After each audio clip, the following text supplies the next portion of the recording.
C'è un tempo che ci incalza, che ci strattona, tra impegni, scadenze e notifiche incessanti.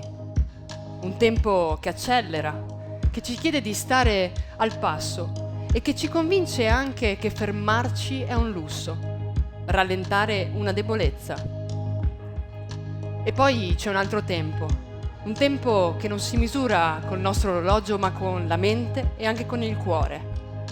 Un tempo che si prende il suo spazio nelle domande, nei dubbi, nei silenzi, nelle pause e nella conoscenza. Un tempo che si fa incontro, che apre varchi e che ci lascia respirare.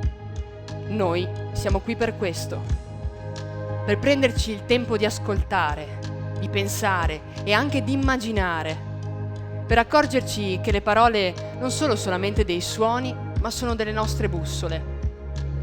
Perché le parole possono rallentare il tempo, sospenderlo e perfino cambiarne il corso. E allora lasciamoci portare, lasciamoci attraversare, lasciamoci sorprendere da queste parole, perché qui stanotte il tempo è nostro. E le parole sono delle nostre mappe, ci aiutano a orientarci, a dare forma al mondo, a non perderci nel caos della nostra esistenza. E a volte sono anche il confine tra il dicibile e l'indicibile, tra ciò che riusciamo a esprimere ma anche ciò che ci sfugge. Ci danno riparo, ma ci espongono anche. Possono costruire dei ponti o innalzare muri, aprire possibilità o chiuderci dentro dei recinti a volte anche troppo stretti. Eppure noi siamo fatti di parole. Le parole ci attraversano, ci definiscono, ci rivelano, ci permettono di raccontare chi siamo, ma anche di immaginare chi potremmo diventare. Ma ci sono anche parole che a volte scorrono via, parole che si consumano nell'uso quotidiano, parole che il tempo logora. E poi ci sono parole che resistono, parole che rimangono, che ci scavano dentro e che ci obbligano a volte a fermarci. Sono parole controtempo, parole che non esprimono il ritmo frenetico del nostro presente, ma chiedono di essere ascoltate. Parole che non si accontentano di essere delle semplici etichette che noi utilizziamo, ma portano con sé un grande universo di significati, di storie, ma anche di possibilità. Parole che ci sfidano, che ci chiedono di guardare il mondo con occhi diversi. Noi siamo qui per questo. Parole controtempo.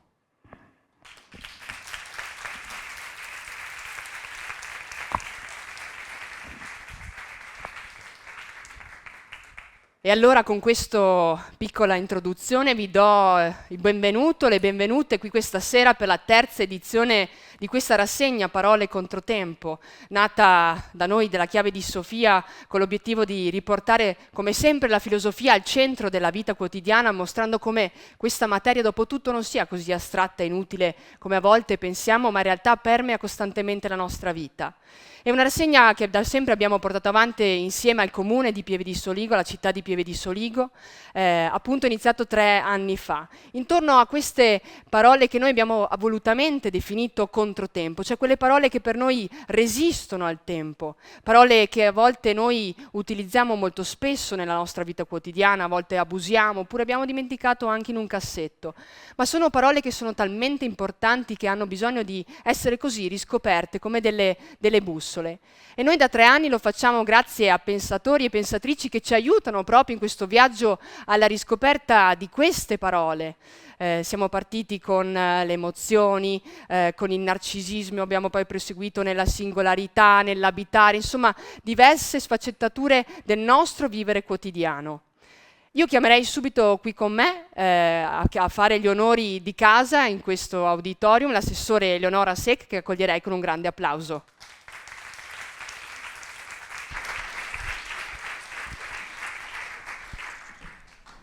Buonasera a tutti, scusate per la voce che purtroppo mi sta abbandonando, mali di stagione si dice, no? È giusto. Allora ringrazio tutti voi qui presenti porto i saluti da parte dell'amministrazione comunale. Ringrazio innanzitutto Chiave di Sofia per essere appunto qui con noi anche quest'anno, appunto per la rassegna Controtempo, giunta ormai alla terza edizione. Una rassegna che ci teniamo a portare avanti proprio perché è uno sbocco verso qualcosa che solitamente non si parla di filosofia, o non si parla molto spesso, non abbastanza. Ecco. È una rassegna legata alla filosofia, ma non solo. Si parla di attraverso parole chiave si va a scovare, indagare quello che sono un po' i sentimenti del nostro tempo, e quindi è un'occasione per scoprire e indagare un po' cosa sta dietro queste parole chiave, mettiamola così, ecco. Ringrazio anche Gruppo Generali per il sostegno, e direi che questa sera ringrazio innanzitutto l'ospite di questa sera, Francesco Disa, scusate, che ci parlerà appunto della parola futuro. E un'altra parola possiamo trovare, diciamo, all'interno anche del programma che avete tra le mani, la parola intelligenza artificiale, una parola che è molto in voga, direi molto anche nel presente più che nel futuro prossimo. Io mi permetto di fare due parole perché lavoro in ambito informatico e quindi ho a che fare tutti i giorni con la tecnologia e anche con quello che è appunto quello che è l'intelligenza artificiale. Non ci rendiamo conto, ma in realtà la tecnologia fa passi da giganti, quindi quello che potrebbe essere, cioè 3 anni di di innovazione, in realtà sono ere geologiche, quindi praticamente in 3 anni si fanno veramente passi da gigante. L'intelligenza artificiale si è iniziato a sentire parlare qualche anno fa, ma adesso è molto più è in uso molto più di quanto noi pensiamo, anche nell'ambito lavorativo. Pensiamo solo all'ambito del linguaggio, ma anche nell'ambito della grafica viene già applicata in molti settori, e quindi ecco che questa sera può essere un po' uno spunto di riflessione su questo tema che molte volte spaventa, però che è molto più attuale di quanto pensiamo, e quindi secondo me va indagato e va, diciamo, discusso, ecco, per capirne i pregi e eventuali difetti, chissà. Certo, sempre bene. Ecco. Ringrazio tutti voi per la presenza e auguro buona serata. Grazie Eleonora.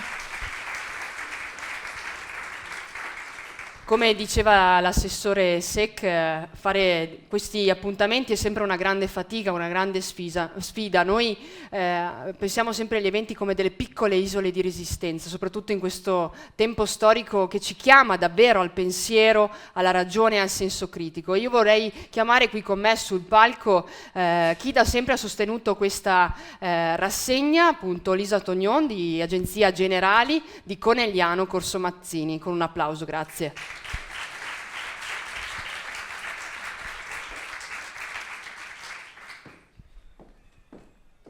Grazie Elena, è un piacere per noi sostenere per la terza volta questa manifestazione Parole Controtempo.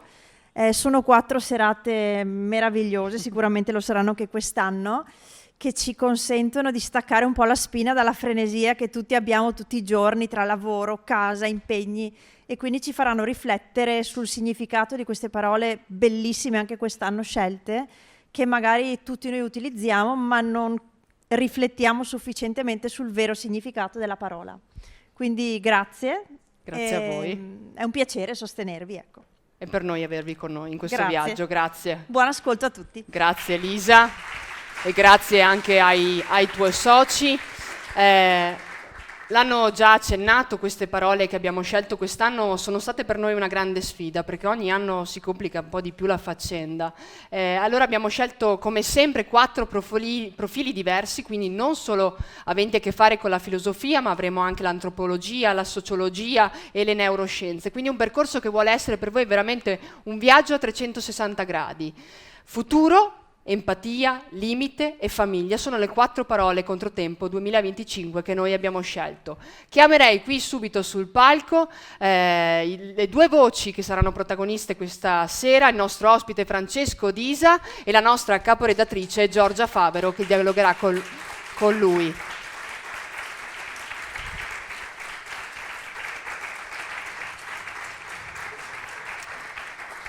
Io vi ringrazio di essere ovviamente qui con noi questa sera, ci auguriamo di vedervi con tutte le altre parole, vi auguro un buon viaggio dentro queste parole, soprattutto, come diciamo sempre, cuori e menti aperte per accogliere il nuovo che ci aspetta. Buona serata e buona serata anche a voi 2. Grazie, ciao. Bene, buonasera a tutti e a tutte. Grazie anche da parte mia per essere qui e grazie anche a te Francesco per essere qui di corsa nei tuoi mille impegni a parlarci di futuro, appunto. Futuro è una parola strana, secondo me, perché rispetto a tutte le altre è una parola che è connotata temporalmente ma sfugge continuamente, no? Perché se lo vogliamo pensare in termini stretti di quello che non è presente, si sposta costantemente più avanti, no? Noi ce la immaginiamo sempre come una grande entità temporale parecchio in là, invece è anche molto vicino. E come accennava l'assessora, quello di cui parleremo stasera sono principalmente la tecnologia e le intelligenze artificiali. E con la parola futuro sono perfettamente in linea in questo senso, perché sono qui, fanno parte del presente, ovviamente faranno parte anche del nostro futuro, ma sono nel nostro presente e sono già anche ampiamente nel nostro passato, possiamo dire. Ed è un tema che ci ha affascinato particolarmente proprio perché se ne sta parlando, come diceva appunto l'assessora, sempre di più, ed è giusto.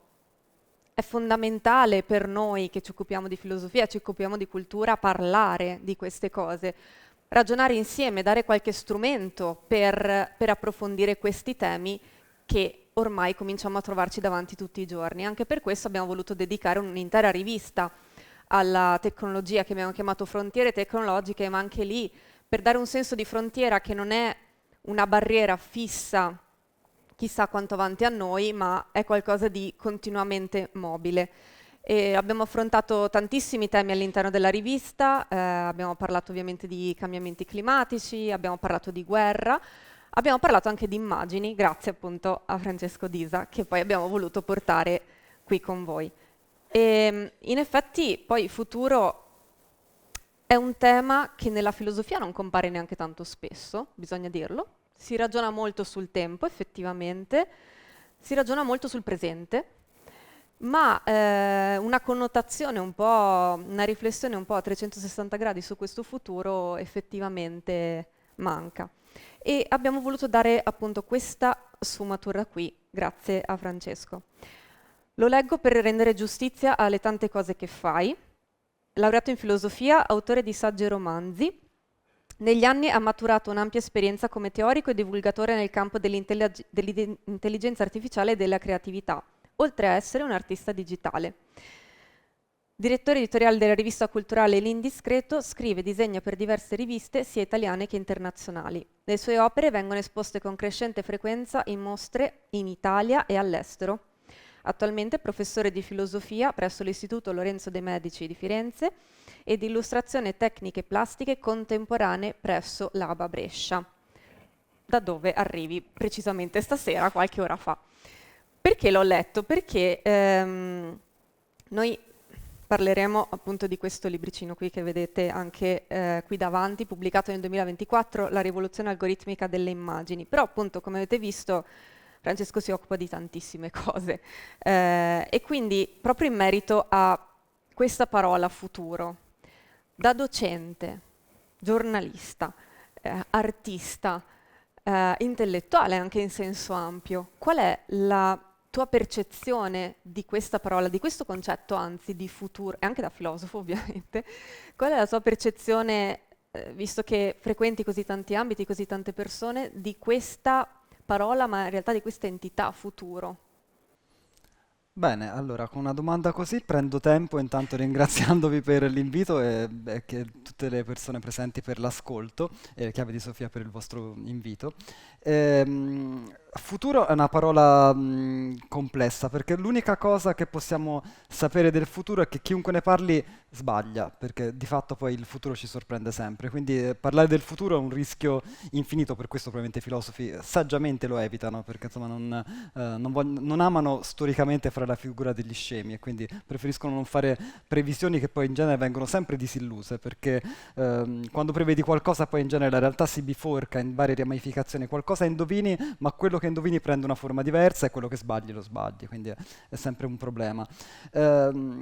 Devo dire che una cosa che ho notato, soprattutto un po' sempre, ma con forza in momenti in cui il futuro esplode, come adesso, per qualche motivo, può essere geopolitico, storico o tecnologico, come quando emerge una tecnologia nuova e dirompente che ci coglie un po' alla sprovvista, è che facciamo quasi sempre un errore, e cioè non guardiamo mai al passato. Appunto, pensiamo al futuro e basta. E quindi cominciamo a fare proiezioni sul futuro che sono in genere costruite attorno alle nostre speculazioni, alle nostre fantasie, anche alla narrativa, eccetera, e non guardiamo come tutto sommato le tracce di quello che ci accadrà sono già avvenute in passato, perché per quanto come esseri umani siamo animali curiosi e laboriosi e creiamo tante cose nuove, però in fondo, mi perdoni il genere a cui appartengo, ma rimaniamo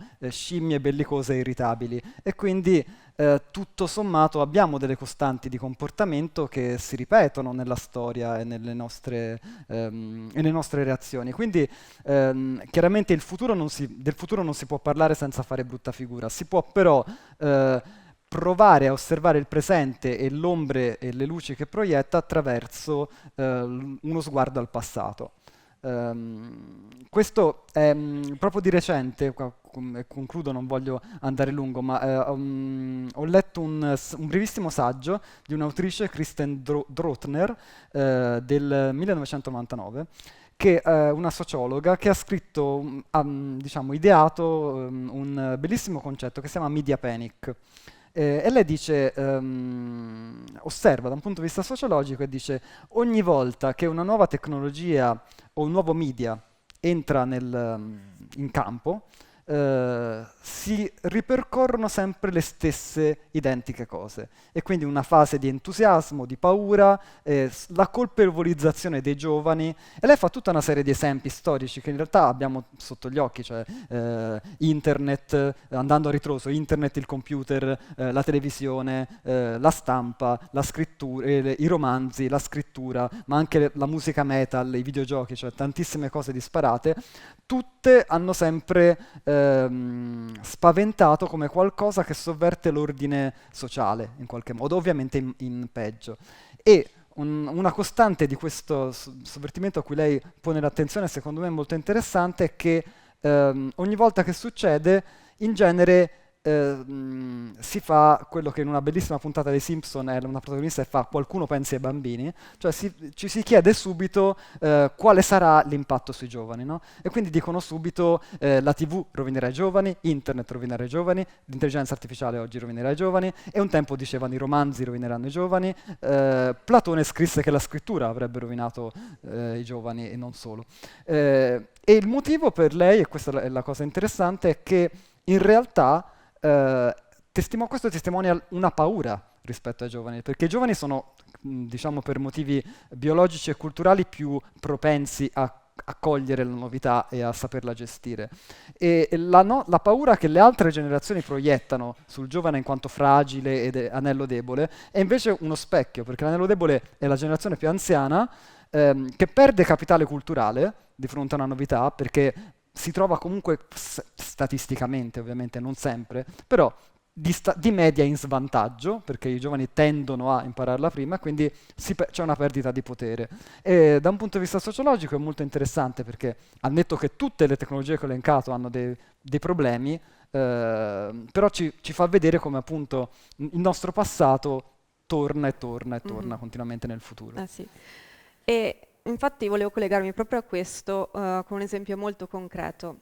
Sei appunto un artista digitale, quindi le tue opere d'arte sono create attraverso dei software, giusto? Come Midjourney, per esempio, mi dicevi usavi, quindi delle tecnologie intelligenza artificiale. Non so tra il pubblico se avete mai visto delle opere di Francesco o comunque delle opere simili, quale sia il vostro approccio nell'apprendere di opere d'arte realizzate completamente con dispositivi digitali, però volevo fare proprio tratto dal tuo libricino un esercizio e leggervi un estratto del poeta francese Baudelaire, giusto? Sì. Che io lascerò un buco nella lettura e poi vi dico che cos'è. Così ci mettiamo un po' nel mood. Mi dispiace perché non sono una brava lettrice come Fabio, che poi avrete il piacere di sentire, però ci proviamo. Baudelaire scrive: «È sorta in questi deplorevoli giorni una nuova industria che ha contribuito non poco a distruggere ciò che di divino forse restava nello spirito francese. Poiché, puntini puntini, era il rifugio di tutti i pittori mancati, scarsamente dotati o troppo pigri per compiere i loro studi, questa frenesia universale aveva non solo il carattere dell'accecamento e dell'imbecillità, ma anche il colore della vendetta.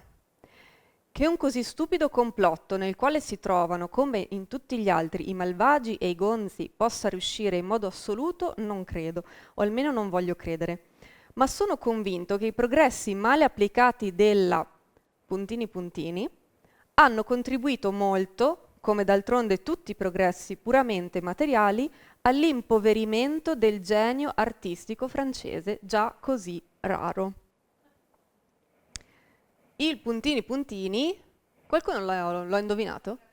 La fotografia.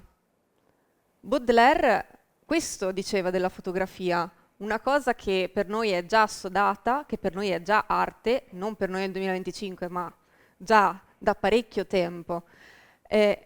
Quindi questo testimonia un po' quello che ci dicevi tu prima, appunto, Francesco, come una cosa nuova sembra sempre un pericolo, sembra sempre una minaccia, addirittura in ambito artistico, appunto, della creatività, dell'arte, un attentato all'arte. E invece, avremo modo di parlarne e approfondirlo. Però una cosa che mi incuriosiva particolarmente era quando scrivi nel libro che per la prima volta, cioè non è la prima volta che si fa arte con dei dispositivi digitali, con dei dispositivi, con della tecnologia, però è la prima volta che si fanno delle immagini con un testo, quindi le TTI o TT, giusto, text to image, quindi da un testo si arriva a un'immagine, perché così funziona. Ma perché è una rivoluzione così grande? Non è facile dirlo ed è un azzardo anche, però diciamo da un punto di vista pratico ma anche filosofico l'immagine non ha mai avuto un alfabeto. C'è un filosofo, Nelson Goodman, che fece una divisione tra le arti autografiche ed allografiche, e la semplifico per essere breve, però appunto ci sono delle arti come la scrittura in cui c'è un alfabeto, quindi la posizione delle lettere denota precisamente l'opera. Ci sono arti come la musica che sono una via di mezzo, perché esiste uno spartito, c'è diciamo la rappresentazione poi autoriale che cambia lo spartito, però c'è una traccia. E poi diceva, ci sono arti come la pittura che non hanno un alfabeto, cioè non ritrovi un alfabeto, sono appunto autografiche in quel caso, cioè che ogni opera non la puoi scomporre in un alfabeto. Con queste tecnologie, Goodman, che è morto perché scriveva questo negli anni 70, avrebbe dovuto inserire una nuova categoria e dire no, ora le immagini possono avere un alfabeto, non proprio come la scrittura, ma probabilmente più come la musica, come lo spartito, perché con le intelligenze artificiali generative è possibile creare delle immagini semplicemente scrivendo un testo, e non solo immagini ma anche musica, video. Praticamente qualunque diciamo, simbolo noi umani abbiamo assemblato può essere costruito a partire da un testo. non è esattamente così, perché la tecnologia si evolve così velocemente che c'è da impazzire chiaramente, e il testo è molto importante, viene chiamato prompt, il termine tecnico è prompt, che sarebbe un comando di testo, è importante, però non è più l'unico strumento, l'unica leva, diciamo, da tirare per creare questi meccanismi, però il testo è molto importante, cioè io scrivo un gatto che salta sul tavolo e avrò l'immagine di un gatto che salta sul tavolo. Che gatto, che tavolo, se non lo dico decide la macchina, secondo delle linee di tendenza che vanno verso determinati standard. Tendenzialmente ci darà il gatto più banale e il tavolo più banale, se non sono io a specificarlo. E questo cambia molto, perché diciamo il primo cambiamento importante, che poi è stato anche quello che fa sì che molti artisti l'abbiano accolte con estremo rifiuto, in modo molto un violento rifiuto, è che un po' come la fotografia, qui effettivamente c'è una somiglianza, la competenza tecnica perde peso. Con la fotografia è successo, no? I paesaggisti, che erano gli unici prima a poter rappresentare con realismo un paesaggio, si trovano uno strumento che invece lo fa relativamente facilmente, ok? L'impatto è forte, perché dici quello che io ho imparato, quello che io so fare non serve più a niente. In realtà la fotografia ci ha insegnato che non è così, perché ci sono tecnologie che si sostituiscono. Un esempio banale è le musicassette, che probabilmente ricorderete, poi sono state sostituite dai CD, che ora sono più o meno sostituiti dalle chiavette e altre tecnologie. Ma ci sono tecnologie che invece non si sostituiscono, come ad esempio l'automobile non ha sostituito la bicicletta, per dire. E il motivo è che alcune tecnologie fanno cose che, anche se sono magari meno potenti, le altre non fanno e quindi non vengono sostituite. Nell'esempio musicale persino il vinile non è stato del tutto sostituito, perché ha delle proprietà che il CD non ha, mentre il CD e la musicassetta chiaramente si sono schiacciati. Questo contesto dà un po' una mappa di come noi ci si muove rispetto a queste tecnologie. La rivoluzione sta nel fatto che esiste una cosa che prima non si poteva fare, in un modo che non pensavamo neanche possibile. Cosa ci faremo? E questa è la domanda. In realtà, se ci pensate, quasi sempre le tecnologie nascono e gli esseri umani non sanno che farci all'inizio. Spesso molte tecnologie scoperte rimangono in un angolo e non vengono utilizzate finché non si scopre un suo utilizzo. Un esempio tragico che mi è venuto ora in mente è la polvere da sparo, no? Che sappiamo è nata in Cina, ci facevano i fuochi d'artificio, e l'evoluzione orrenda che ha avuto nell'industria militare è dovuta al fatto che a un certo punto degli esseri umani hanno detto: ah, ma con questa io ci posso ammazzare le persone, che bello, ammazziamo. Ed è andata così. E quindi succede spesso questa dinamica succede spesso. Quindi la rivoluzione c'è dal momento in cui te, per risponderti, puoi fare cose che prima non potevi fare, però non puoi dire quale sarà la rivoluzione finché non scopriremo cosa ci facciamo. E ancora forse è un po' presto. Anche perché comunque con la polvere da sparo ci facciamo ancora i fuochi d'artificio. Sì, quindi grazie al cielo, effettivamente la possiamo ancora usare in altro modo. Inviterei qui sul palco il nostro Fabio Dalla Zuanna per aiutarci a entrare ancora di più nelle pagine di questo libro.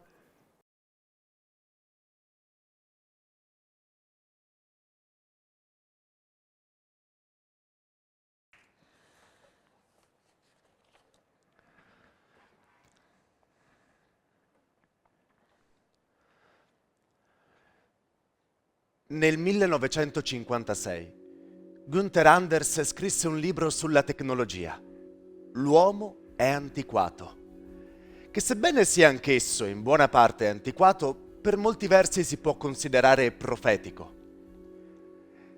Per Anders, l'uomo diventa schiavo di una macchina che gli è superiore in tutto e davanti alla quale si vergogna. La chiama vergogna prometeica. È per questo che diventa sempre più macchina egli stesso, moltiplicandosi in 1000 immagini di sé, iconomania, e sviluppando varie tecniche di human engineering. Anders racconta una vicenda interessantissima attorno al controverso generale americano MacArthur. Questi durante la guerra in Corea, propose alcune mosse radicali che avrebbero scatenato la terza guerra mondiale. Il filosofo racconta che la domanda fu immessa in un calcolatore elettronico, che per fortuna bocciò l'idea. Una buona notizia. Ma per Anders segna l'inizio della nostra schiavitù alle macchine. L'elemento affascinante di questa storia è che il computer ci ha salvato la vita, ma nonostante questo, per Anders ce l'ha rovinata. Io ribalterei lo specchio di Anders. Non siamo noi a voler somigliare alle macchine, ma sono loro che somigliano troppo a noi. Se pensiamo alla strabiliante portata conoscitiva di alcune scoperte come la fisica quantistica e all'uso che ne facciamo, per esempio costruendo telefoni con cui farci delle fotine e scambiarci dei vicendevoli cuori, l'anello debole è a monte della tecnologia e sono i nostri desideri. Il limite delle IA, come già indicava Anders, sono i nostri dati. Non è la tecnologia in sé a essere troppo umana, ma il suo adattarsi al nostro mondo cognitivo, l'avere noi umani come filtri sulla realtà. Per questo trovo fuori fuoco l'appello all'umanità, come se si trattasse di un valore aggiunto. Abbandonati a essa, siamo come il generale MacArthur. È inutile stringerci attorno al vessillo di una maggiore umanità. Se vogliamo limitare i danni delle macchine, non dobbiamo renderle più umane, ma più disumane.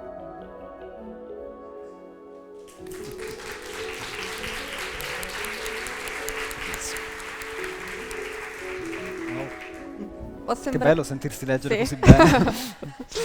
Sì. Può sembrare un paradosso dire che le intelligenze artificiali sono umane. Sono molto umane perché effettivamente, come spieghi nel libro, imparano da noi e quindi cercano di assomigliarci perché cercano di darci delle risposte, no? Come se stessimo parlando con altre persone. E noi continuiamo a vedere questa separazione artificiale umano, come se tra l'altro l'artificiale comunque non fosse un prodotto umano, se ci pensate, ma è di più nella relazione che forse dovremmo concentrarci. Qual è la relazione tra diciamo, la macchina, l'intelligenza artificiale e noi? Ecco, uno spazio di dialogo nuovo, secondo te, in realtà, però lo condivido, è quello che accennavi prima, il prompt. Cioè, quindi questo nuovo dialogo, questa nuova modalità, questo nuovo spazio di dialogo che si crea tra l'umano e la macchina. Ecco, che cosa succede in questo spazio? Com'è che si relazionano le due sfere? Dunque, per risponderti devo fare una cosa essenzialmente, cioè che però è molto importante perché quando si parla di intelligenza artificiale la maggior parte delle persone ne parlano senza conoscerla e quindi chiaramente questo porta degli errori. Già il termine intelligenza artificiale crea subito un'enorme ambiguità e un'enorme antropomorfizzazione che quasi tutte le persone che studiano e lavorano in quest'ambito non gradiscono particolarmente. Il nome doveva essere cibernetica, solo che ai tempi lo trovarono poco catchy, si direbbe, poco adatto al marketing, quindi fu preferito intelligenza artificiale, che da un punto di vista del marketing è stata una bomba effettivamente, però da un punto di vista concettuale è debole. È debole perché crea un'ambiguità tra l'umano e la macchina che, a parte a volte non esistere, perché noi esseri umani siamo dei cyborg da quando abbiamo inventato la scrittura e da prima, da quando abbiamo preso una pietra, ci siamo già fusi con una tecnologia, quindi non siamo mai stati non artificiali, ecco. E poi ci fa pensare che questa macchina sia intelligente, ed è intelligente, e per molte cose è molto più intelligente di noi, però non è intelligente come noi che consideriamo l'intelligenza. Mi spiego meglio, una calcolatrice è più intelligente di me a fare i conti, cioè senza ombra di dubbio, però non sa fare tutta un'altra serie di cose. L'intelligenza artificiale è simile, cioè ha delle cose in cui emula ed è migliore rispetto all'intelligenza umana e altre in cui non è proprio il suo strumento.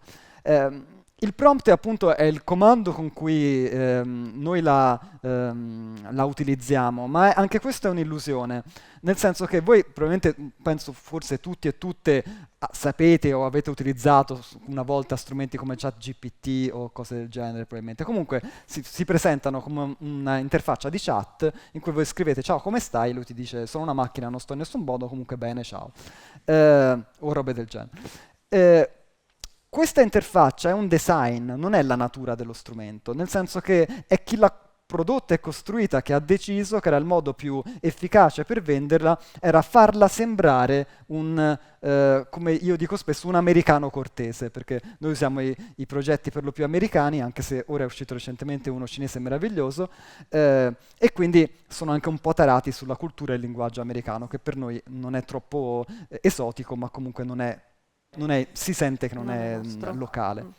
E quindi questo è un modo in cui è un'interfaccia, dietro c'è un mondo del tutto diverso. E scusa se prendo veramente un po' più di spazio a risponderti, però tanto è una cosa che questa va detta. Voglio provare a prendere 5 minuti per spiegare, ora magari siete tutti e tutte ingegneri dell'intelligenza artificiale, io faccio una figura orrenda, però spiegare molto velocemente come funziona, perché sennò non, No, è fondamentale. non si capisce di cosa Certo, parlo. certo. Proprio. E quindi ve la spiego brutalmente, no?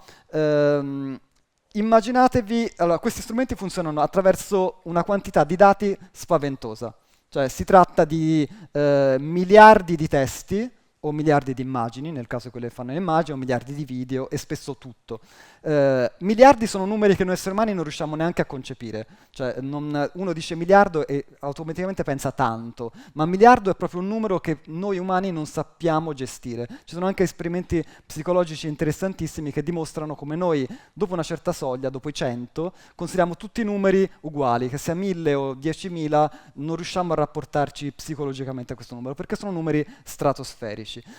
Da tutti questi dati, con algoritmi matematici che vi risparmio, queste che chiamiamo ora intelligenze artificiali estrapolano relazioni.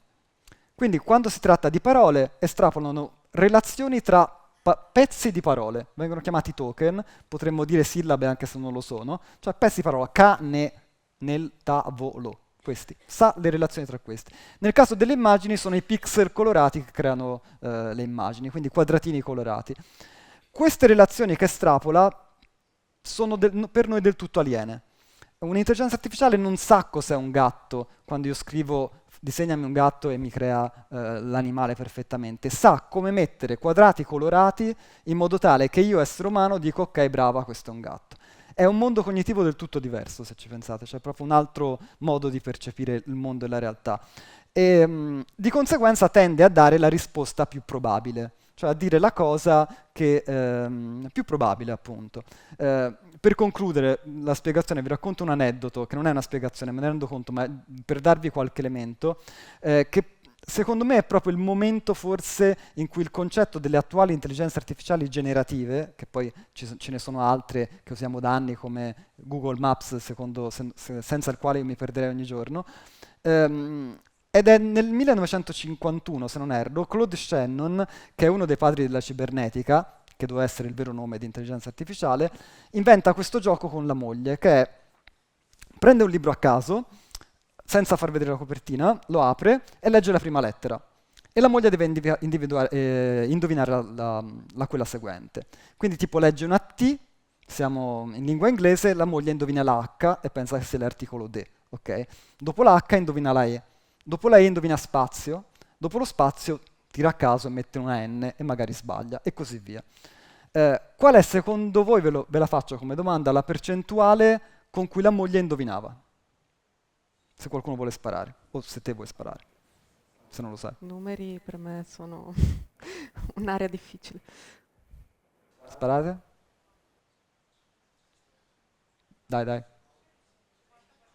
50? Chi offre di meno? Chi offre di più? 0? 5? Vabbè, allora il numero giusto è 69. Io avrei buttato un 10%, sinceramente. Pensare che il linguaggio, che è la cosa che noi egocentricissimi esseri umani teniamo come fiore all'occhiello perché ci distingue da tutte le altre specie, cosa che è falsa, però diciamo che almeno il linguaggio scritto effettivamente ci distingue, può essere imitato da un punto di vista puramente statistico con un'esattezza del 70%, da un punto filosofico è una bomba, perché ci dice noi tutto quello che io vi sto dicendo può essere costruito solamente sulla statistica, senza legami coi concetti, con quant'altro, con la statistica. Ed è questo il funzionamento di ChatGPT, ovviamente molto raffinato, cioè indovina la parola dopo con esattezza tale che ora tutte queste intelligenze artificiali obiettivamente parlano meglio di moltissimi esseri umani. Ma il modo in cui parlano è chiaramente diverso. Questa, diciamo, è la base. E chiaramente si tratta di un mondo stranissimo, cioè già noi ci sentiamo un po' spodestati quando costruiamo macchine che ci superano e appena ci superano ci arrabbiamo, siamo animali strani. E adesso ci hanno levato il linguaggio in qualche modo, cioè il privilegio del linguaggio, e ce l'hanno levato insegnandoci cose che non sappiamo se anche il nostro cervello funziona in parte in modo simile, alcune cose portano verso il sì, altre verso assolutamente no. Non sappiamo se questo può essere definito capire o è semplicemente, come molti le chiamano, sono pappagalli statistici, cioè ripetono le parole senza conoscere niente. Apre un sacco di domande che sono molto interessanti per un filosofo o una filosofa e possono essere anche inquietanti se una persona insomma, si trova davanti a questo baratro senza avere gli strumenti per analizzarlo.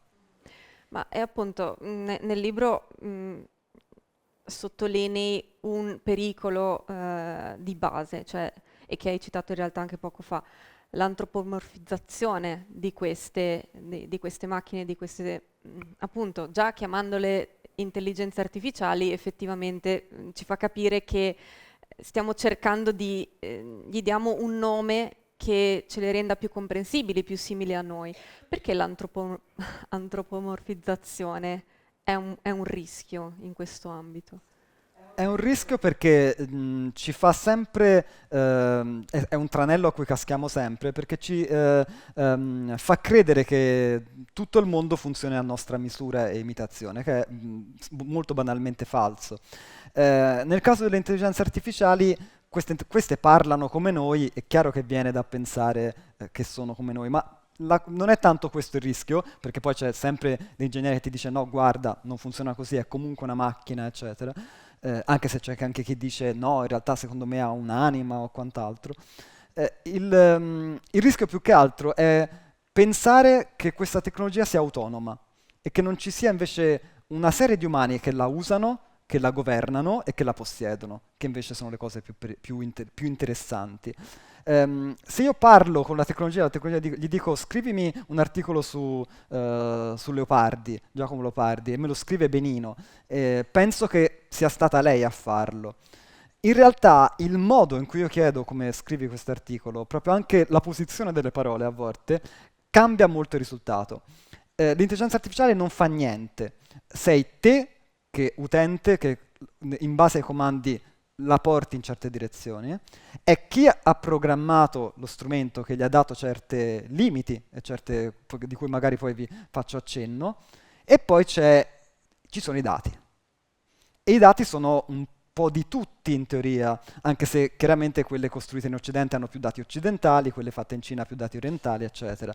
E tutti non siamo proprio belli, nel senso che è molto celebre il fatto che ci siano dei bias o pregiudizi in queste intelligenze artificiali. Vi faccio l'esempio che ormai non esiste più, ma che è stato uno dei primi che ha fatto capire il problema. Prima parlavo di gatti, no? Io scrivo un gatto, come viene? Nero, bianco, chi se ne frega, sono gatti. Scrivo un uomo, mi viene sempre bianco. Se voglio un uomo nero o una donna nera, devo scrivere uomo nero. Uomo asiatico, uomo asiatico. Non c'è più questo problema, anche se in realtà hanno messo solo una toppa, perché non si può risolvere. Perché non si può risolvere? Perché i dati, da cui emerge questo, sono tante foto che avevano un'etichetta uomo agli uomini bianchi e uomo nero agli uomini neri.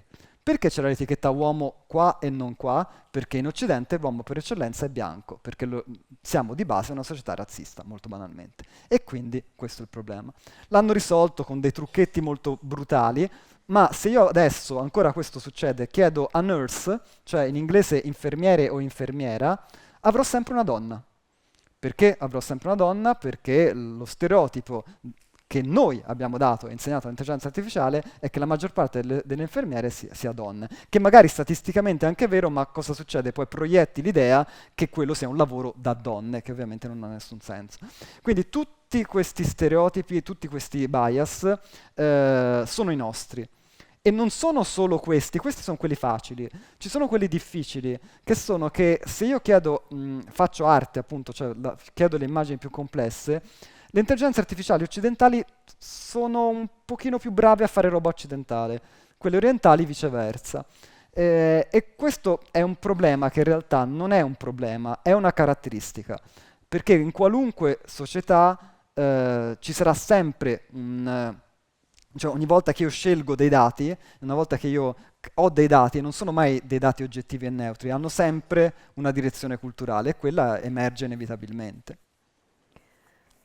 Fabio, è il tuo turno.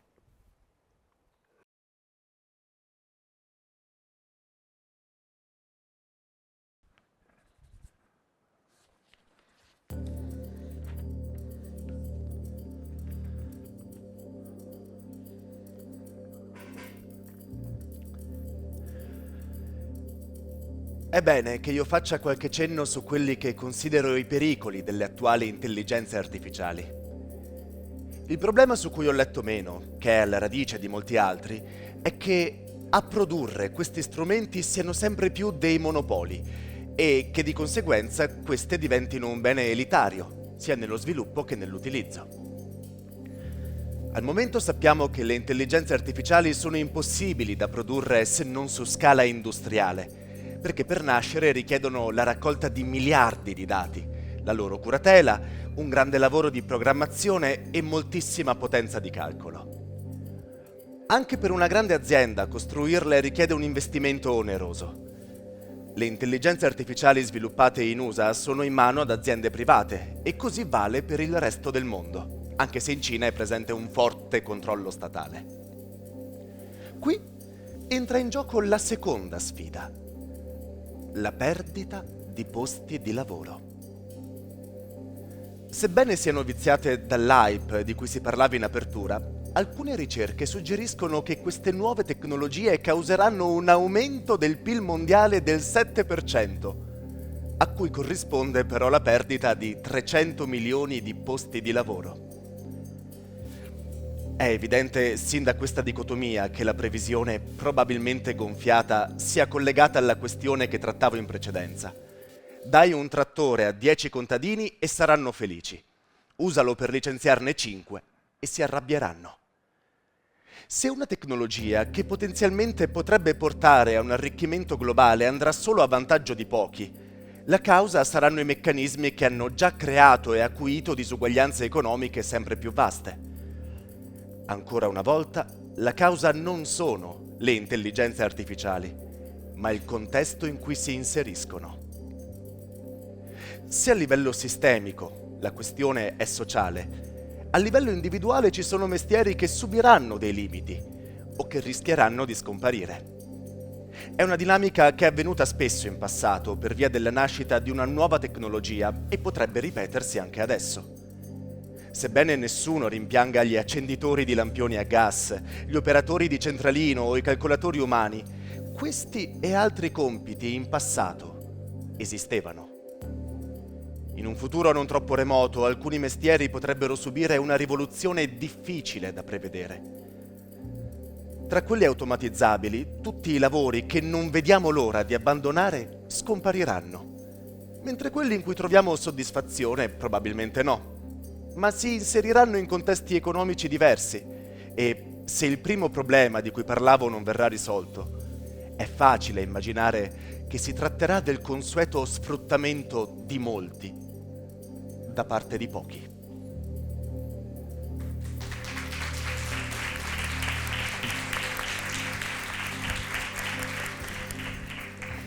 In un capitolo del libro appunto affronti questo tema, i rischi, i pericoli delle intelligenze artificiali. Uno è quello che dicevi chiaramente prima della lettura, quindi i bias, i pregiudizi con cui continuiamo ad alimentare, i pregiudizi che si nascondono nei nostri dati, nelle nostre informazioni, con cui continuiamo ad alimentare appunto questi sistemi. Un altro è appunto il primo problema della lettura. Qualche giorno fa c'è stata l'elezione del nuovo presidente degli Stati Uniti.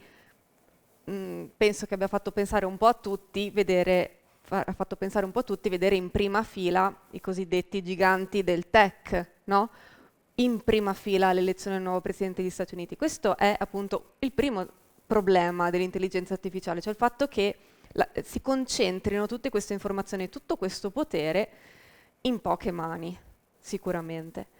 E un altro problema, appunto il secondo che citavi, ma che è ben ampiamente collegato al primo, è il tema appunto della perdita dei posti di lavoro. Certamente appunto non ci sono più centralinisti, non ci sono più accenditori di lampioni, è sicuramente un tema, ma invece in ambito artistico, rimanendo in ambito artistico, perché dice alcuni sì, magari siamo anche contenti di perderli come lavori, altri meno, magari quelli più creativi. Qual è il legame allora con la creatività e perché le intelligenze artificiali non sono una minaccia per la creatività? Allora, per risponderti, prima spero di non dimenticarmi poi di rispondere, quindi fermami nel caso che sono assolutamente in grado di dimenticarlo. Volevo fare una piccola parentesi, cioè, che in realtà serve a quello che dico, perché probabilmente molti di voi sono stati un po' fregati dalla retorica con cui questi strumenti sono entrati nel mercato. Ve lo dico con un esempio. I produttori che creano le intelligenze artificiali principali hanno venduto questo strumento come qualcosa che cambierà e rivoluzionerà tutto, ok? Anche perché per fare questi strumenti, come è stato letto, ci vogliono miliardi di dollari e i miliardi di dollari devono chiederli a qualcuno, no? Che è successo? È successo questo all'inizio, sarà penso nel 2023, che uscì una lettera di molti scienziati e molti imprenditori che diceva che dovevamo fare una pausa nello sviluppo dell'intelligenza artificiale di 6 mesi perché erano troppo pericolose, ok? Questa lettera, se si va a vedere i firmatari, c'era anche Musk, a proposito di oligarchi alla corte di Trump, ma c'erano tantissime persone che producevano l'intelligenza artificiale. Allora uno potrebbe pensare, ma perché dei produttori di intelligenza artificiale dicono il nostro prodotto è troppo pericoloso, fermi, potrebbe distruggere il genere umano? Perché? Cioè è controproducente. Invece no, è molto producente, perché a questo punto io mi giro e faccio il venditore. Voi siete tutti miliardari, questo penso vi piaccia come metafora, e io devo vendermi il mio prodotto e vi posso dire ho trovato un prodotto molto interessante che fa immagini, video fatti ancora un po' male e scrive robe interessanti. Che ne dite? Mi date $1 miliardo? Oppure vi dico ho creato un prodotto così potente che potrebbe sterminare il genere umano. In quale sacco secondo voi finiscono i miliardi? Chiaramente era tutta convenienza anche di chi la produce e anche dei detrattori, e qui infatti c'è uno strano paradosso, gonfiare la potenza di questa intelligenza artificiale. E il culmine di questo gonfiamento, e quindi arrivo alla tua domanda, è stato nella retorica del ucciderà la creatività. No? Allora, la creatività è l'unica cosa che non è mai morta e non morirà mai, morirà assieme a noi tendenzialmente. Ma soprattutto tra tutti i pericoli, e ce ne sono, alcuni sono stati citati, di questa tecnologia, quello che ci levi la creatività è proprio il più infondato di tutti. E paradossalmente, a mio parere questo ne sono abbastanza certo, questo invece è più una mia speculazione, però credo che i lavori che siano più a rischio non sono quelli degli artisti che ora spesso sono preoccupati, ma sono in altri ambiti. Perché non sono a rischio gli artisti a mio parere? Perché le ho usate, perché le uso tanto e le insegno e non sono facili, molto banalmente. Cioè, per utilizzarle bene ci vuole impegno, bisogna imparare a utilizzarle. È come una macchina fotografica, io sono un pessimo fotografo, la mia compagna a volte faccio una foto e mi vuole mollare, eppure per fare una foto basta un click obiettivamente, invece no, non basta un click, appunto perché ci sono persone come me che riescono sempre a fare foto orrende, anche se apparentemente il meccanismo è semplice, è più o meno la stessa cosa. Fare cose facili è semplice, come fare una foto a caso è semplice, fare cose complesse invece richiede un certo impegno. Tant'è che quando insegno questi strumenti all'accademia, gli studenti sono all'inizio sempre molto prevenuti spesso e spaventati, e la cosa bella è vedere come smettono di essere spaventati dopo la terza ora, cioè quando le devono usare e vedono che fanno schifo a usarle. Essendo studenti d'arte sanno valutare un po' le immagini meglio e dicono ma che sta schifezza, e appunto ragazzo mio, ragazza mia, devi imparare a usarla. E quindi passa anche la paura e diventa più un gioco, un divertimento, un'esplorazione culturale. Quindi tutte queste retoriche ci spingono fuori dai veri pericoli, perché i veri pericoli nessuno vuole che, che si vengano affrontati, non vuole chi le produce e non vuole tutto sommato nemmeno chi le detesta, perché i veri pericoli sono più che pericoli che nascono con la tecnologia, sono degli specchi che ci ricordano ci sono delle cose nella nostra società che non vanno bene, e guarda un po', appena c'è qualcosa di nuovo ce ne rendiamo conto. Questi strumenti sono potenzialmente molto potenti, come sono stati molto potenti i social network, lo sono ancora, internet, eccetera. E la cosa più pericolosa è sempre che uno strumento potente sia in mano a poche persone. E qua chiudo. La retorica del produttore di AI è quella che, collegando all'inizio, è uno strumento così potente che può sterminare la razza umana. Ora, questo è francamente ridicolmente gonfiato, però è potente. Quindi qualcuno deve controllarlo. E qua entra il problema filosofico. Chi controlla il controllore? Chi è che lo controlla? L'azienda dice io, perché io lo costruisco e so bene come metterlo come controllarlo. E qua noi stiamo appaltando tutto il potere a poche persone. Un governo può dire io, ok, comunque sono espressione di una democrazia tendenzialmente, eccetera, eccetera. Ma anche lì bisogna un po' vedere come un governo, perché i governi sì, possono essere anche democratici, ma insomma a volte quando sono al potere se ne dimenticano, no?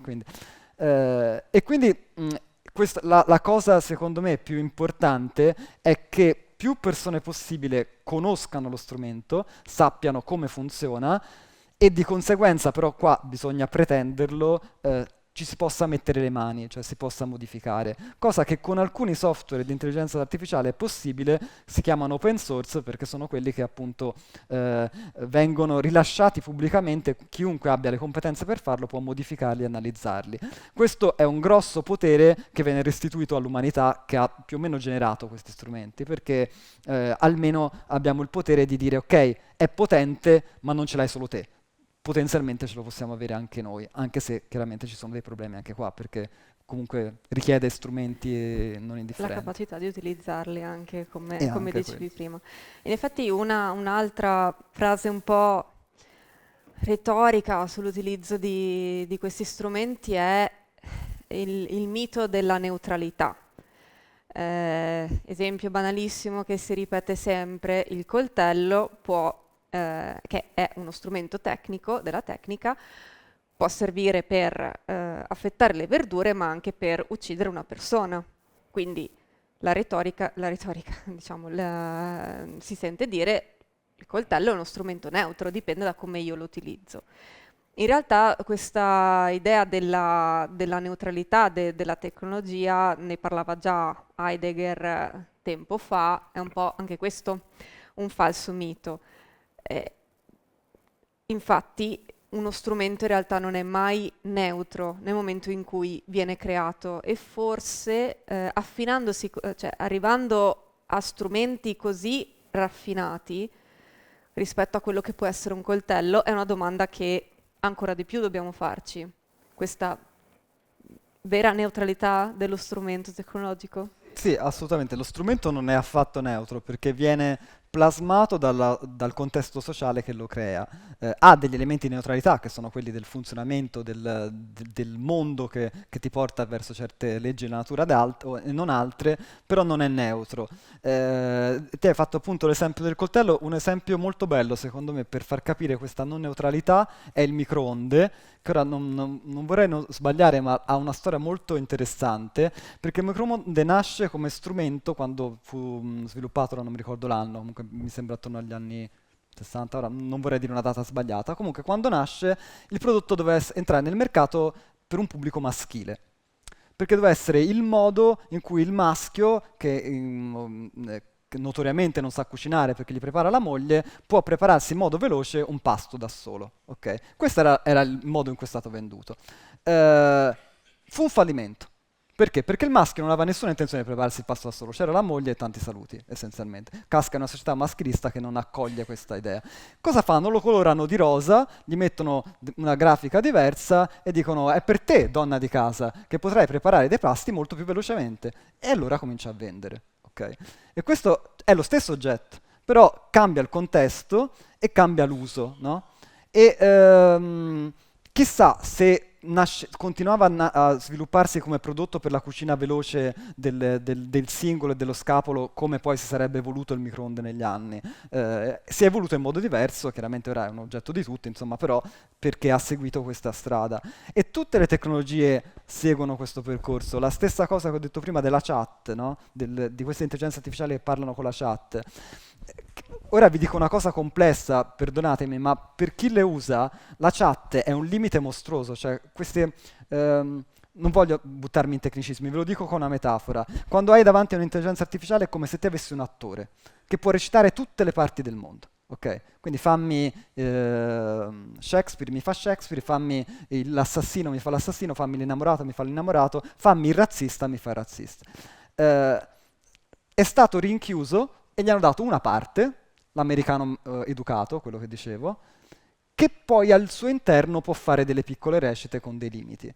E questa è la chat, no? Gli hanno dato un carattere, che è quel ChatGPT gentile ed educato che vi parla, e poi all'interno un pochino. Ma lui di natura può essere tutto, può essere veramente tutto. E infatti quando lo usi senza questi limiti, se hai la fortuna di poterlo fare, cioè hai proprio un altro mondo.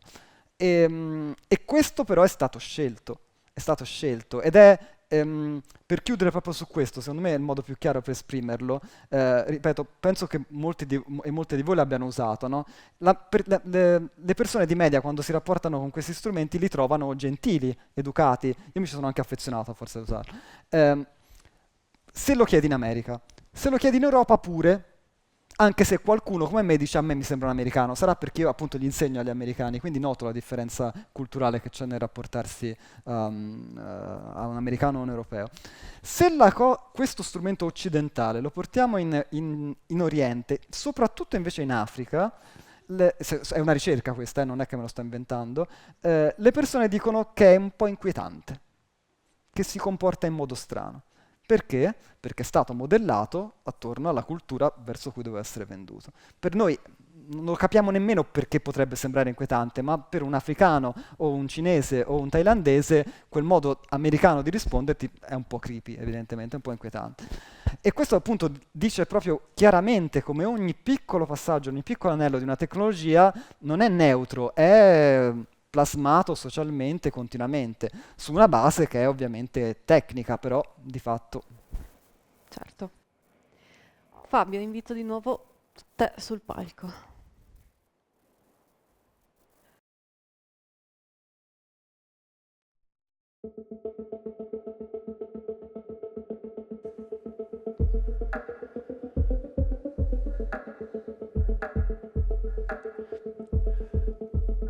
A soli 8 mesi dall'apertura al pubblico di Midjourney, la diffusione di una sintografia del Papa con il piumino stile Moncler e di Trump arrestato ha simbolicamente decretato la fine del valore di testimonianza delle immagini.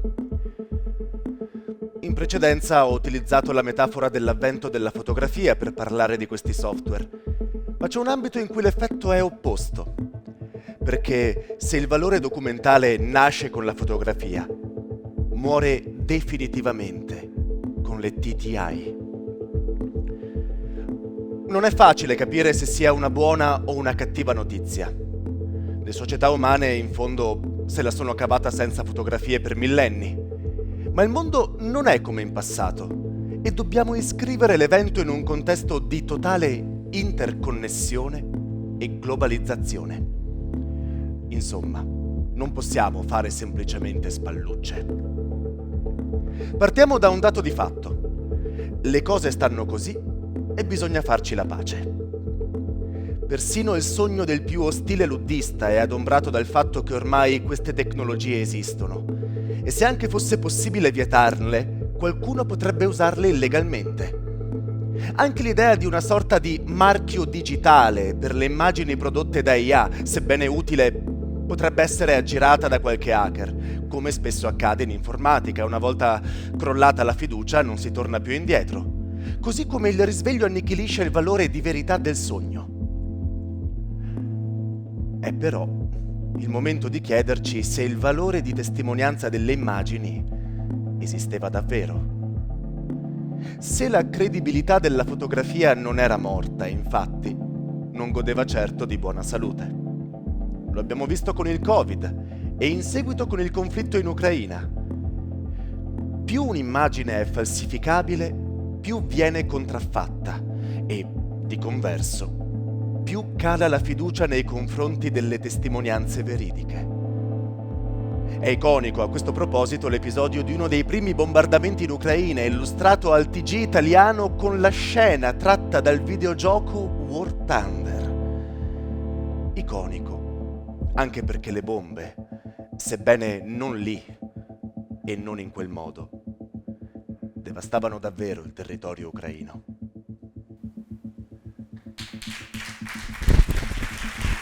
Grazie Fabio. A voi.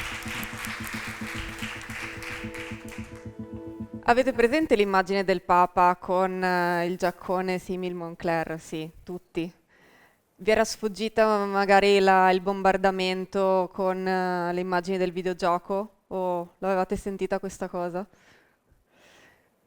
Qui sollevi un tema molto interessante perché un altro rischio, almeno che io credo che sia percepito tra le persone, sia questo allontanamento dalla verità. Noi ci fidiamo tantissimo delle immagini, lo abbiamo sempre fatto e adesso vedere una foto del Papa con questo giubbotto ci mette in crisi e ci dice ma aspetta, adesso questi deepfake, no? queste grandi falsità ci destabilizzano. Però è molto interessante questa riflessione sulla verità, che poi verità è una parola, diciamocelo, molto molto complessa da affrontare. Perché in che senso anche l'immagine dipende dal nostro sistema, il nostro contesto di credenze. Allora, questo è un tema che io sto approfondendo molto. Faccio parte della rara categoria dei filosofi che poi cambiano idea. E infatti ora la penso in modo più estremo di così. Perché l'ho studiato molto di più. Purtroppo non ho delle immagini da farvi vedere, perché appunto studiando alcune immagini che sono arrivato a una conclusione leggermente diversa, perché poi ho indagato su quel valore di verità. Sono arrivato alla conclusione che non è mai esistito, o meglio, che non è mai... non ha mai avuto sede nel realismo di una immagine. Perché se si va a vedere la storia della fotografia si scopre come, e non solo quella ovviamente, come la credibilità di un'immagine, anche quando nasce la fotografia e quindi si dice ok, siamo testimoni di qualcosa perché ha fatto la foto, quindi qualcosa c'era, non è mai stata costruita sul fatto che quella foto era verosimile. Cioè dal giorno 1 in cui la fotografia è nata è stata falsificata. Non solo, addirittura quando nasce non nasce come rappresentazione del vero, perché tutti i primi fotografi dipingevano, perché doveva essere un sostituto della pittura. Quindi nessuno pensava è una foto quindi è vero, pensava è una foto che bel quadretto. Poi è diventata testimonianza, però se si guarda questa testimonianza si scopre che non era lì la verità. Vi devo fare degli esempi, purtroppo non vi posso far vedere le immagini, ve le descrivo. Fatine di Cottingley, qualcuno l'ha mai sentito? C'è stato un bel momento nel 1900, i primi del Novecento, non mi ricordo la data precisa, in cui 4 ragazzine fecero un orrendo fotomontaggio di fatine disegnate in foto in bianco e nero. Era del tutto poco credibile quel fotomontaggio. Ci hanno creduto in molti, tra cui ci credette Conan Doyle, che conoscerete forse perché è l'autore di Sherlock Holmes. Perché l'investigatore, cioè il padre dell'investigatore migliore e più razionale del mondo, crede alla fatina fotocopiata? Non esisteva la fotocopiatrice, ma l'effetto visivo era più o meno quello appiccicata su un'immagine. Perché Conan Doyle era un esoterista, non lo sanno in molti, ma era uno che credeva alle fate, credeva al sovrannaturale, quindi voleva credere a quell'immagine. E questo è un esempio. Stalin è famoso per aver ucciso quasi tutti i suoi collaboratori e via via che li uccideva li levava dalle fotografie. Ok? I falsi, se li vediamo adesso, sono anche piuttosto realistici. Quelle foto perché erano credibili? Perché non c'era la persona che veniva uccisa ed era fatto bene, sì, ma anche perché questa foto veniva diffusa da quello che doveva essere l'organo di cui te più ti fidi, no? O comunque un organo governativo. Se io adesso vi dico, vi faccio questo esempio, guardate, vi mostro un'immagine, venivo qua a Piave di Soligo e ho visto un disco volante e questa è una bella foto e vi faccio vedere una foto di un disco volante e voi pensate che io sono uno sciroccato perché sono venuto ad ascoltare sto pazzoide. Se la stessa cosa la sentite al TG, credo che non ci crediate lo stesso, però gli date senz'altro più credibilità.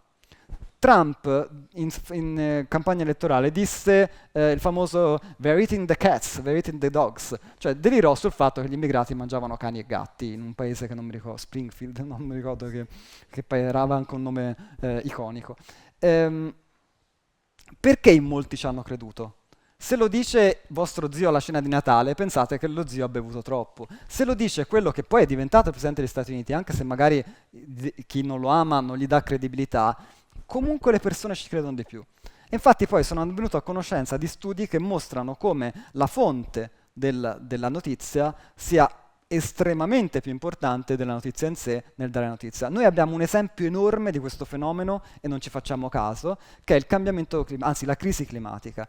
La crisi climatica è palese, tutti gli scienziati sono d'accordo, ogni 2 secondi succede qualcosa di orrendo che la conferma. Perché molte persone non ci credono?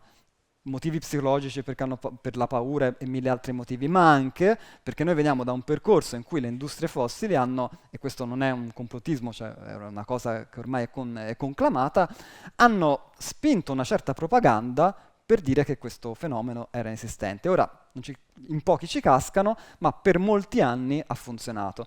Perché? Perché questa propaganda non veniva dal vicino di casa, veniva da giornali autorevoli, da personaggi carismatici, è da lì che noi crediamo, è dalla voce più che da quello che dice. E questa cosa è molto molto comune, si incontra tantissimo. Vi faccio un ultimo esempio perché è spaventoso, purtroppo ve lo vorrei far vedere, ma si chiama l'autostrada della morte, questa fotografia. Ed è una foto che risale alla guerra del Golfo, la prima, in cui c'è questa autostrada con tutte le macchine accartocciate, distrutte, eccetera. Erano macchine irachene distrutte da un attacco americano, no? Io la uso spesso in classe perché gli chiedo alle mie studentesse, sono quasi tutte donne, quindi uso il femminile, ma ci vedete qualcosa di strano in questa foto? Non ci vede mai nessuno nulla di strano. La cosa strana è che in tutta quella foto non c'è neanche un cadavere. Non ci sono. Macchine distrutte, mezzi accartocciati, nemmeno un cadavere. Perché non ci sono cadaveri? Boh, è la risposta. Non lo sappiamo, né lo sapremo mai. Un'ipotesi è che gli americani li abbiano rimossi per dare l'idea della guerra pulita che andava di moda all'epoca, purtroppo anche adesso, cioè di una guerra che comunque non fa molti morti, eccetera.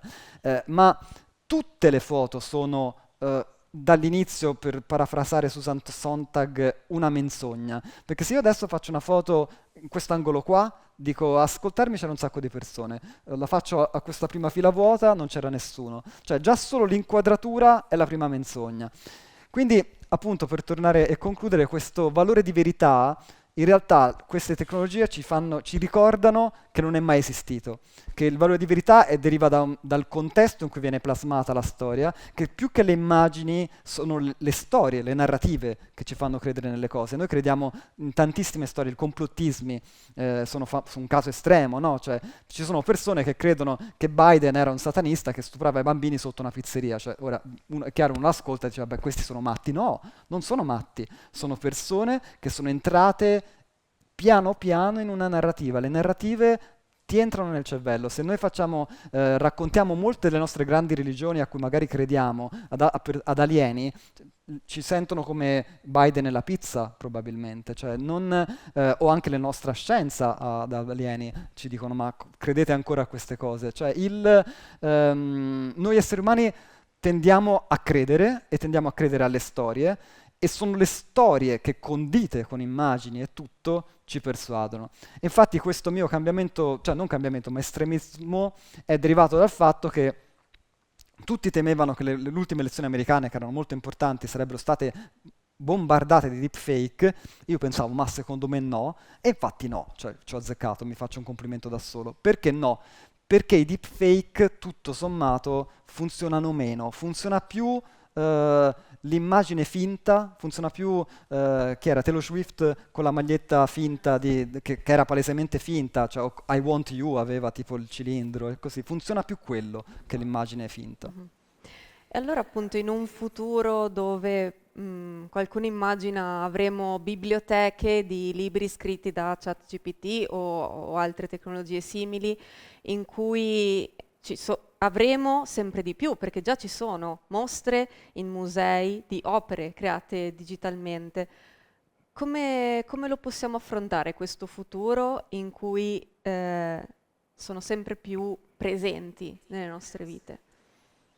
Secondo me in modo ludico, cioè cerchiamo di divertirci un po', cioè alla fine, nel senso, tanto le brutte notizie arrivano sempre, quindi tanto vale prendere le cose divertenti, cioè queste nuove tecnologie in ambito creativo sono estremamente divertenti, creano nuove cose, per ora anche in futuro ne sono sicuro, non scacciano le vecchie, come la fotografia non ha distrutto la pittura, ma anzi l'ha costretta a fare delle rivoluzioni. Quindi io invito all'approccio curioso e ludico, perché tanto anche se le odieremo e quando le odieremo, perché non sarà mai se le odieremo o le ameremo, sarà quando le ameremo e quando le odieremo. Le ameremo quando ci farà il modulo burocratico noiosissimo in un secondo invece che in 6 ore, la odieremo quando ci dirà questo mutuo non va bene perché abbiamo calcolato che te non lo puoi sostenere. Quindi i percorsi accadranno entrambi. Conoscerle ci aiuterà, e per conoscere le cose nuove un pochino uno si deve divertire, se no non viene voglia. Giusto. Lascerei spazio per qualche domanda dal pubblico, che immagino magari qualche riflessione o qualche curiosità possa essere sorta. Elena arriverà con un microfono. C'è una domanda laggiù.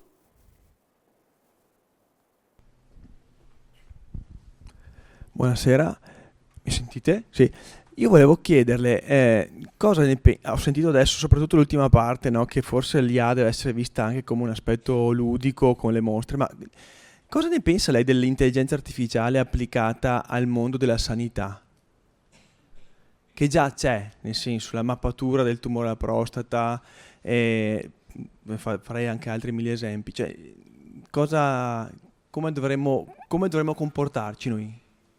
Intanto premetto che state parlando a un ipocondriaco mostruoso, quindi io purtroppo faccio la cosa che non si deve fare, cioè ogni 5 secondi che ho un malessere chiedo a ChatGPT se sto per morire. Però questo è l'uso sbagliato. Nella sanità diciamo che ha un impatto che tendenzialmente dove vedo più positivo che negativo.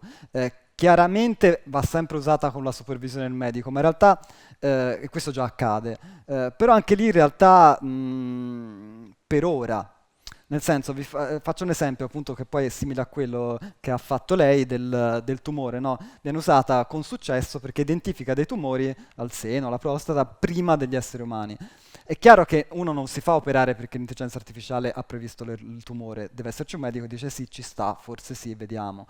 Però arriverà un momento, molto probabilmente, se non è già arrivato più o meno, in cui azzecca più lei. E allora che fai? Io adesso non mi affiderei a un'intelligenza artificiale per dirmi una cura se un medico mi dice fare un'altra, scelgo sempre il medico umano. Ma quando la statistica va per l'intelligenza artificiale io mi fido più del robot che dell'umano, ovviamente, perché lo sa fare meglio.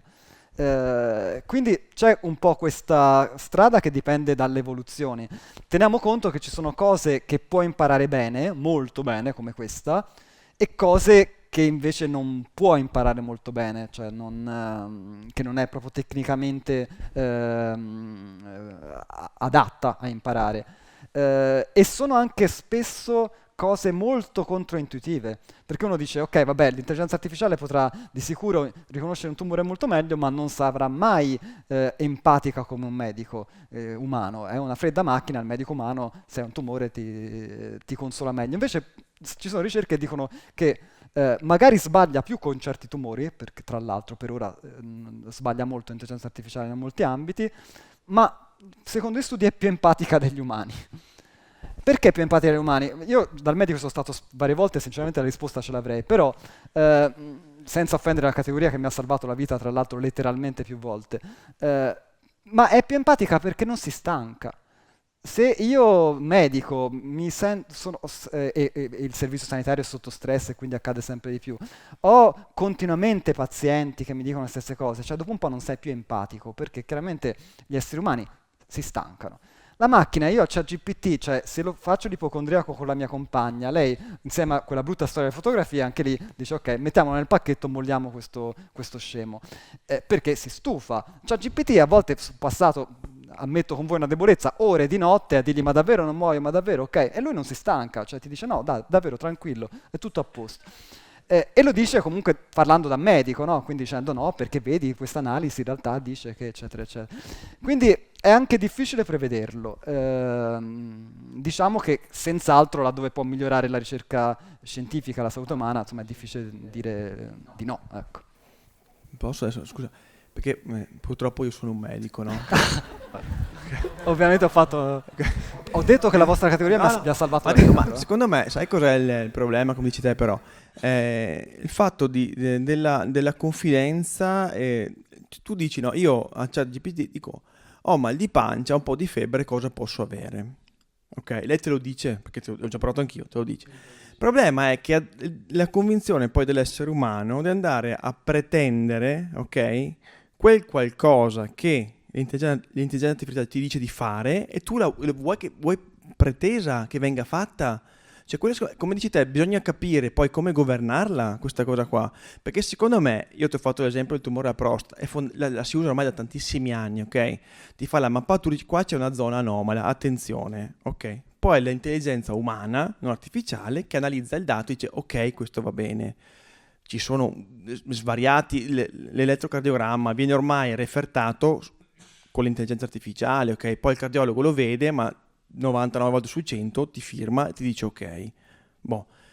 Però penso che l'essere umano abbia comunque ancora la sua capacità di dire ok, sì, mi hai detto queste cose qua, però non è che devo poi confrontarmi con io dico, forse lo dico perché magari sono la parte che dovrebbe, cioè quelle persone che dovrebbero prendere la decisione, però c'è anche una discriminante, non so come spiegare, non è che perché lei ti dice guarda che il tuo mal di pancia è perché hai la diverticolite e vai a farti una coloscopia entro 3 giorni, cioè, perché se no il sistema collassa, cioè, chiaro, no, assolutamente come dice lei, io sono ovviamente completamente d'accordo, infatti l'esempio che facevo era scherzoso ma era autoironico, cioè quell'uso lì è il classico uso sbagliato, che poi è il classico uso sbagliato che prima era quello di internet, no? Cioè il paziente io, cioè il solito ipocondriaco che va su internet, chiaro, poi tutto può essere un tumore, è un tumore sicuro, cioè questo è l'errore, affidarsi a uno strumento come ChatGPT per consigli medici è proprio sempre sbagliato a mio parere, poi magari per piccole cose, vabbè,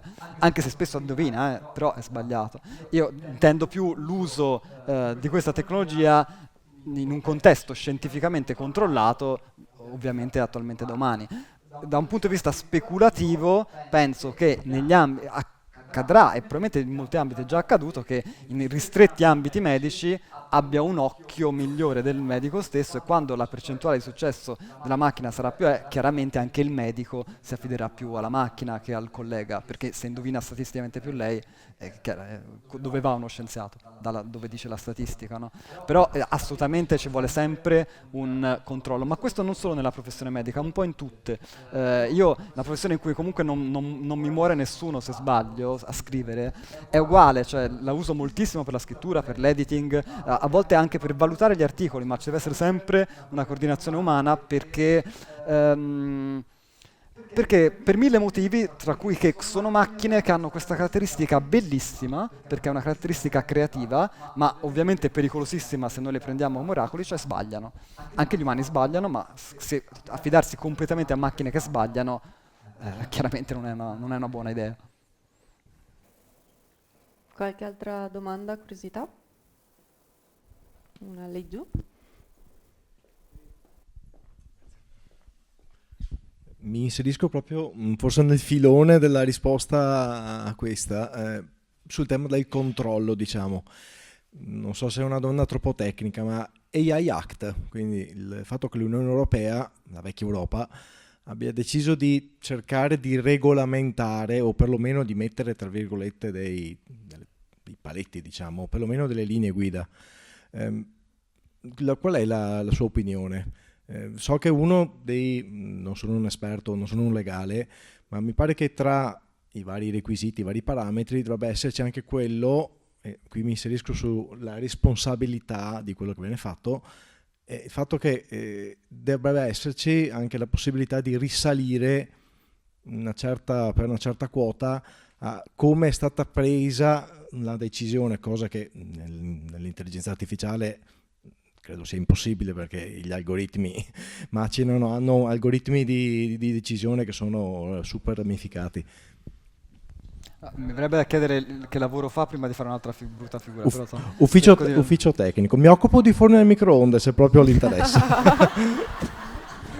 C'ho speranza. Spero di aver ferito praticamente ogni persona in questa sala a questo punto, di aver offeso personalmente per un vostro mestiere. No, per rispondere alla domanda, che è una domanda complessa, quindi cerco di dare una risposta che sia accessibile. L'AI Act è stata, dal mio punto di vista ovviamente, una cosa molto importante, perché è il primo atto che cerca di regolamentare questa tecnologia. E ha fatto delle scelte che trovo assolutamente condivisibili e ottime, tra cui, la semplificando, ha diviso queste tecnologie per fattori di rischio e ha deciso che ci sono dei rischi che l'Europa non vuole consentire. Okay? Quali sono i rischi che l'Europa non vuole consentire? Ad esempio il riconoscimento facciale a scopi di profilazione di polizia, eccetera. Sono cose che in America sono state fatte con grandi insuccessi. L'Europa dice no, non vogliamo intelligenze artificiali che ti profilino i nostri cittadini, cioè violino la privacy in modo estremamente forte, anche se per uno scopo socialmente utile. E sono cose che mi trovano d'accordo. Ha fatto cose che sono...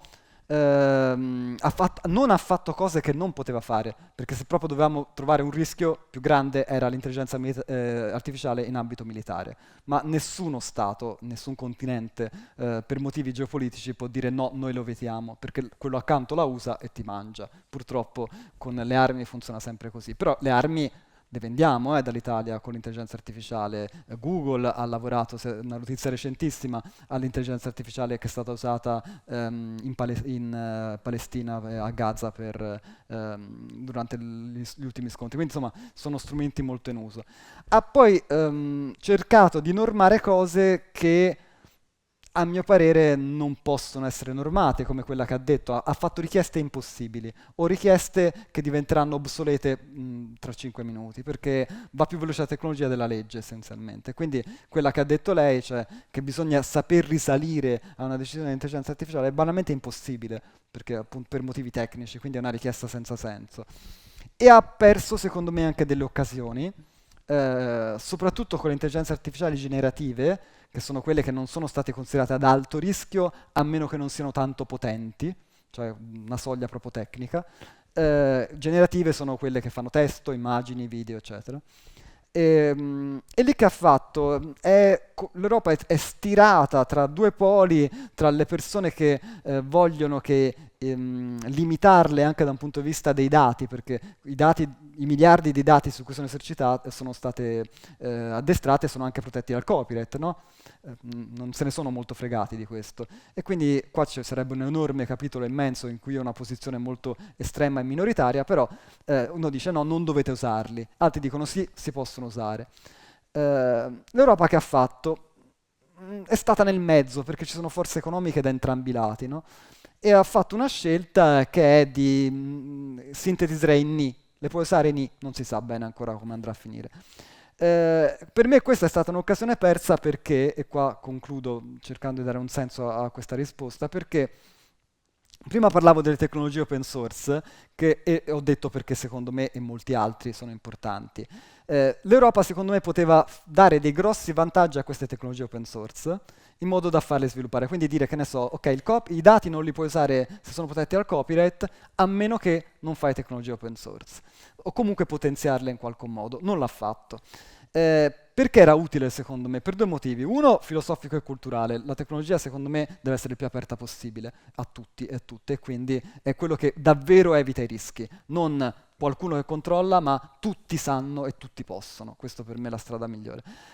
E due, per motivi invece politici, perché l'Europa è l'ultima ruota no, non proprio l'ultima, insomma comunque siamo abbastanza sfigati sulla produzione di intelligenze artificiali. La guerra è Cina e America, ok? E che fare? Cioè, i vassalli di chi vince non è mai bello politicamente.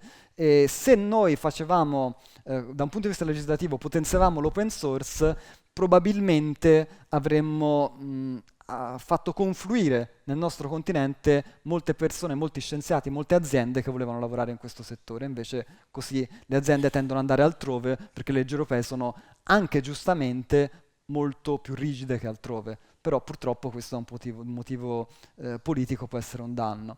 Attualmente appunto c'è questa bilancia America-Cina, ve lo dico così siete anche proprio i più aggiornati del mondo su intelligenza artificiale, perché sono notizie proprio delle ultime settimane. L'America ha questo stile molto cowboy, cioè, lo dico con affetto, cioè che cercano di fare lo strumento più potente possibile, consumando il più possibile e usando la tecnologia pipiù potente possibile. Cioè, questo è lo stile americano. Ho l'oggetto più potente e per ora ce l'hanno. La Cina ha un embargo da parte dell'America su dei chip molto importanti per la produzione di intelligenza artificiale, quindi ha una tecnologia leggermente inferiore e quindi non può fare il cowboy. E cosa sta facendo? Sta usando il suo approccio culturale meno americano, non saprei come definirlo, che è più taoista e confuciano, e quindi più resiliente in qualche forma, lo prende dal taoismo e dice ok, abbiamo mezzi peggiori, cerchiamola di farle che consumano meno, perché non possiamo consumare tanto, non perché siano particolarmente generosi con l'ambiente, oppure cerchiamo di costruirle con il poco che abbiamo, cerchiamo di farle al meglio possibile. E cosa hanno fatto? Hanno già creato di recentissimo un ChatGPT cinese che consuma 1/10 di ChatGPT dal punto di vista energetico, è quasi potente come quello, un po' meno, e in più è open source.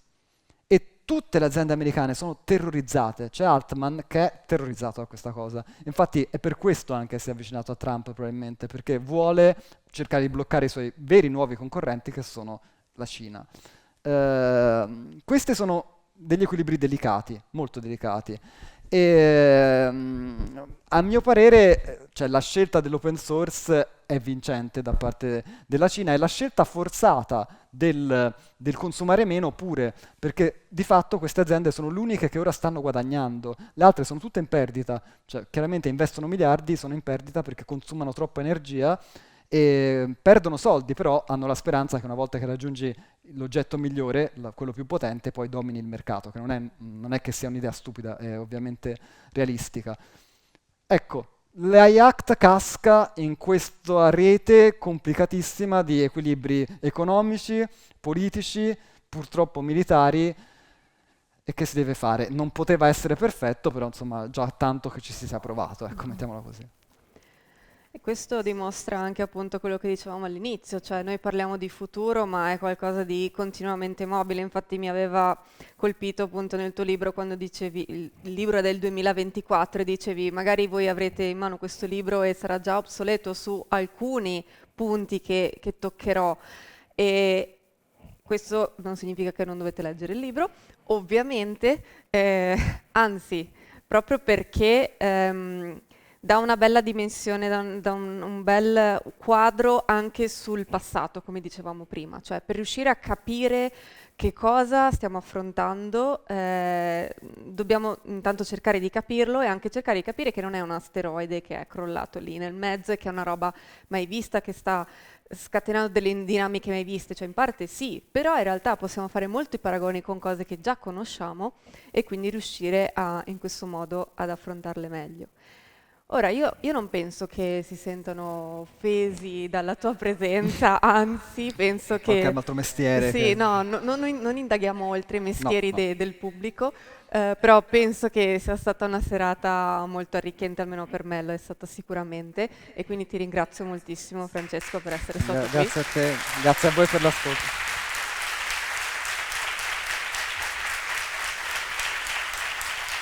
E ringrazio...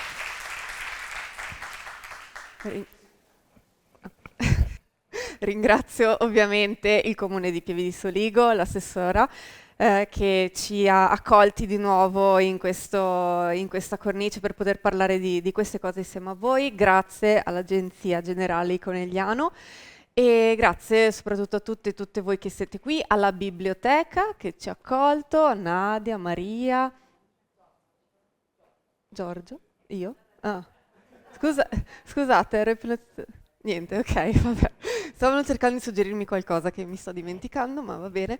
Grazie davvero a tutti e tutte voi per essere qui. Avete sulle sedie il flyer con tutti i prossimi appuntamenti. Fuori trovate i libri, come dicevamo, che vanno sempre letti, sempre ci aiutano, e anche le nostre riviste, i nostri libri come Chiavi di Sofia. Grazie ancora a tutti e a tutte, buona serata. Grazie. Grazie a voi.